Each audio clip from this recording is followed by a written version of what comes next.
Norman Tumuhimbise ono yabuzibwawo ku lunaku lwokusatu Ssabbiiti ewedde agamba nti gy'abadde magombe ga ku nsi era okuddanga mulamu akyebaliza Katonda yekka.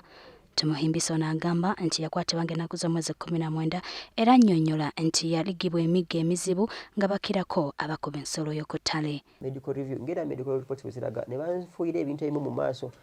Foomu zituzibawadde police report gye bawadde abasawo ku case clinic ne bayisamu ebintu bye basanze mu maaso gange banjiramu neki effect ekyokubeera mu nzikiza kye yaleeta ku maaso gange. Ono era agamba nti tamanyi nsonga yonna lwaki yayisibwa mu ngeri eno wazira ng'ateebereza nti ekitabo kye kye yatuuma Unsowing the Mustard Seed kye kimu ku byamuleetedde okuwambibwa. Bijjawa oyo bwe yamala okubuuza n'agenda naye ebibuuzo bino byabuuzibwanga abantu nga boogera ng'abasajja. Poliisi erudde ng'erumiriza nti oyo temulina mu makomera gaayo gonna era nti singa banaakizuula nga yeekwese agenda kubonerezebwa. From the information we have is that he walked himself back to his home.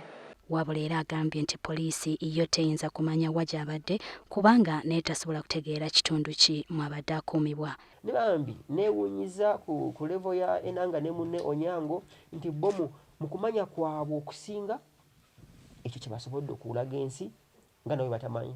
Naye ate mu kyo siyinza kubanenya nnyo kubanga singa Enanga yabadde ayogera ne Padde Ankunda n'abalala aboogezi b'ebitongole ebitulugunya by'eddembe so sibikuumaddembe kuba kati ekigambo kiba kyonoonye ebitongole ebityoboolezi by'eddembe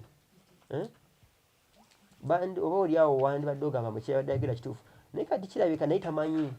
Tumuhimbise yabula ku lunaku lwokusatu Ssabbiiti ewedde bwe yali adda eka.